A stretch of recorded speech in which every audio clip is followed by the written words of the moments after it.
इस फल को देख रहे हैं आप? अभी अभी अपनी डाल से अलग हुआ है।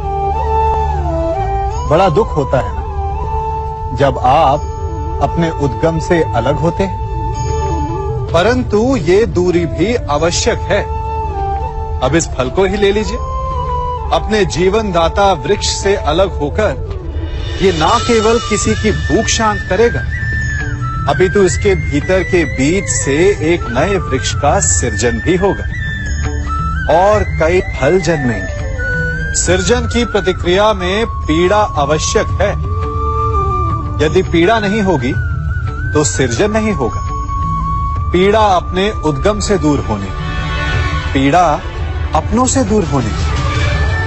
इस फल की भांति हम मनुष्यों को भी अपने उद्गम से, अपने सगे संबंधियों से अलग होना पड़ता है और यही अलगाव एक नए सृजन को, एक नई सृष्टि को, एक नए विकास को जन्म देता है।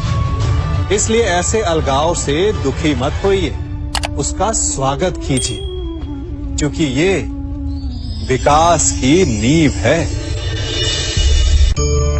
अपराध वो भावना है जिसके कारण संसार में सदा दुख ही व्याप्त रहता है। हम सब अपराधियों से घृणा करते हैं, उन्हें कोसते हैं, परंतु क्या कभी विचार किया है कि कोई भी जन्म से अपराधी नहीं होता? तो ऐसा क्या कारण है कि कोई इतना बुरा बन जाता है कि वो बुराई की सीमाएं ही पार कर जाए? कारण है कामना। यदि कामना पर नियंत्रण ना रखा जाए, यदि कामना को पूर्ण करने के लिए परिश्रम ना किया जाए, तो वो तृष्णा में बदल जाती है और तृष्णा लालच में, और लालच छल में, और छल करते ही मनुष्य अपराध की ओर अपने पग बढ़ा देता है। इसलिए ये अत्यंत आवश्यक है कि मन की कामनाओं पर नियंत्रण रहे। यदि मन पर नियंत्रण रहेगा तो अपराध पर स्वयं ही नियंत्रण हो जाएगा। हम सबका मन करता है कि हम जीवन में ऐसे शिखर पर पहुंचे जहां हमसे ऊपर कोई ना हो, जहां हमें कुछ करने की आवश्यकता ना पड़े, है ना? कुछ लोग इस शिखर पर पहुंच भी जाते हैं, परंतु उनका मन सदा विचलित रहता है। इतनी मनोरंजक बात है ना कि जिस विश्राम को पाने के लिए हम इतनी मेहनत करते हैं, इतना परिश्रम करते हैं, वो हमें मिलता ही नहीं। कारण स्वयं सोचिए, वन का राजा होने के पश्चात भी सिंह को अखेट के लिए परिश्रम क्यों करना पड़ता है? सोचिए। मैं बताता हूं, क्योंकि राजा होने का अर्थ ये नहीं कि वो सदा सोता रहे और मृग स्वयं उसके समक्ष आकर कहेगा कि आइए महाराज, मुझे खाकर अपनी भूख मिटाइए। तो समझ लीजिए, कार्य आपके परिश्रम से संपन्न होते हैं, केवल कामना से नहीं।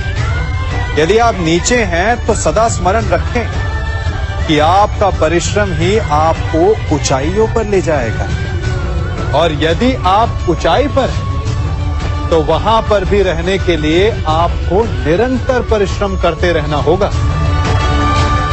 अर्थात परिश्रम से मुक्ति नहीं है, क्योंकि परिश्रम ही जीवन है। सबसे अधिक महत्वपूर्ण क्या है? जीवन, या जो जीवन में पाया, यात्रा, या यात्रा पूर्ण करने के बाद पाया गया लक्ष्य, कर्म या उसके फल? बहुत ही महत्वपूर्ण परंतु विकट प्रश्न है ना? परंतु तनिक धीरज से सोचेंगे तो इसका उत्तर अधिक कठिन नहीं है। यदि जीवन यात्रा है तो उसका लक्ष्य क्या होना चाहिए? स्वयं सोचिए। मान, संतान, धन, नहीं ना। अंतिम लक्ष्य है परम आनंद, और ये अचानक से नहीं मिलता। इसे पाने का केवल एक ही उपाय, और वही आपका कर्म, वही आपकी यात्रा भी, और वही आपका प्रारब्ध भी है। और आपको कौन बताता है कि आपके लिए सही क्या है? वो है आपका मन, जो मस्तिष्क की भांति हानि और लाभ नहीं सोचता, जो आपको ये बताता है कि शुभ किसमें, संसार का कल्याण किसमें, आनंद किसमें। यदि आपका मन संयमित है तो वो आपका सबसे महत्वपूर्ण मार्गदर्शक है, जो आपकी यात्रा, आपका लक्ष्य, आपके कर्म और उसके फलों को सबको शुभ बना सकता है। यदि कोई सिंह वानर की भांति वृक्ष पर चढ़ने का प्रयास करे तो क्या होगा? कोई मछली धरा पर चलने का प्रयास करे तो क्या होगा? ये विफल ही होंगे। अब ऐसा भला क्यों होता है? वो इसलिए कि प्रकृति की रचना कुछ ऐसी है कि यहाँ हर एक व्यक्ति को, हर एक प्राणी को भिन्न भिन्न सद्गुण प्रदान किए गए हैं और कुछ मर्यादाएं भी प्रदान की गई हैं। अब ये वृक्ष, पशु, पक्षी, इनमें इतनी क्षमता तो है नहीं कि वो स्वयं का आकलन कर सकें, स्वयं की मर्यादाओं को समझ सकें, स्वयं के सद्गुणों को समझ सकें। ये वो नहीं कर सकते। किंतु मनुष्य तो भिन्न है। मनुष्य के पास ये विशेष शक्ति है कि वो स्वयं का पूर्ण रूप से आकलन कर सकता है, स्वयं को पूर्ण रूप से समझ सकता है, स्वयं के दोष, स्वयं के अवगुण, स्वयं के सद्गुण, स्वयं की मर्यादाओं को वो समझ सकता है। और ये अत्यंत आवश्यक है। कहा जाता है यदि सफलता पानी है तो स्वयं आकलन करना ही होगा। तो स्वयं आकलन कीजिए, स्वयं से परिचित हो जाइए और जीवन में कर्म करते जाइए, सफलता के शिखर तक अवश्य पहुंचेंगे। और वहां जाओगे तो मन तो प्रसन्न होकर कहेगा ही कहेगा, राधे राधे। हम अपने संबंधों के साथ जीते हैं, उत्सव मनाते हैं, खेलते हैं, खाते हैं, आनंद मनाते हैं। किंतु जब कोई प्रिय हमसे दूर चला जाता है, इस संसार से चला जाता है, तब हम दुर्बल हो जाते हैं, सदा दुखी रहते हैं।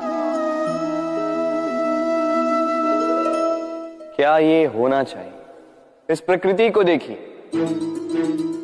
वृक्ष पत्तों के झड़ने से शोक नहीं मनाता, वो नए पत्तों के आने का स्वागत करता है।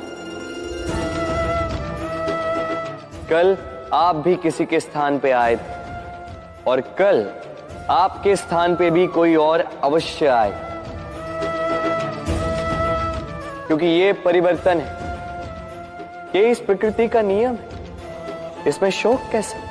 जो छूटा उसका शोक मनाने के स्थान पर जो मिलेगा या जो आपके पास है उसका आनंद उठाइए।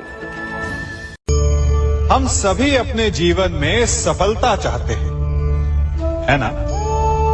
उसके लिए हम रात दिन परिश्रम करते हैं, कड़ी मेहनत करते हैं, परंतु फिर भी असफल हो जाते हैं। परंतु ऐसा क्यों होता है? कभी सोचा आप सबने? क्योंकि सफलता पाने का मंत्र बड़ा कठिन नहीं, बड़ा सरल है।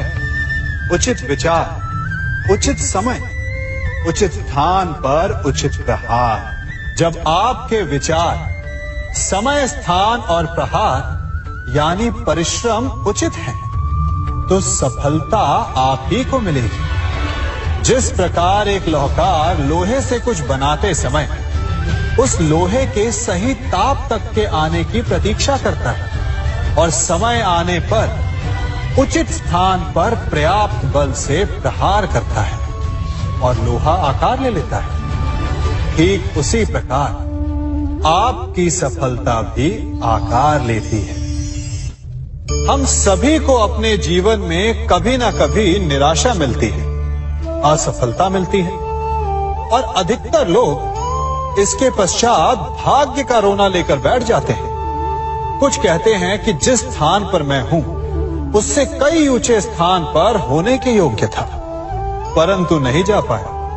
किसी को पीड़ा है कि उसे जो मिलना चाहिए था वो उसे नहीं मिला। भाग्य ही बुरा था।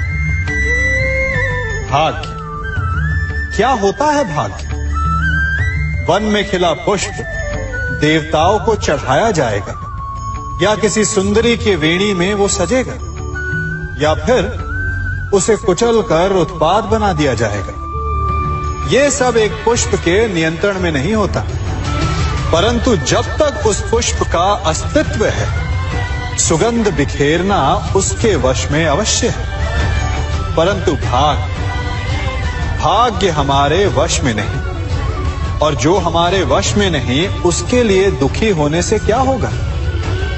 कर्म पर वश है, वो कीजिए और धीरे धीरे भाग्य आपके वश में आ जाएगा, क्योंकि कर्म ही प्रधान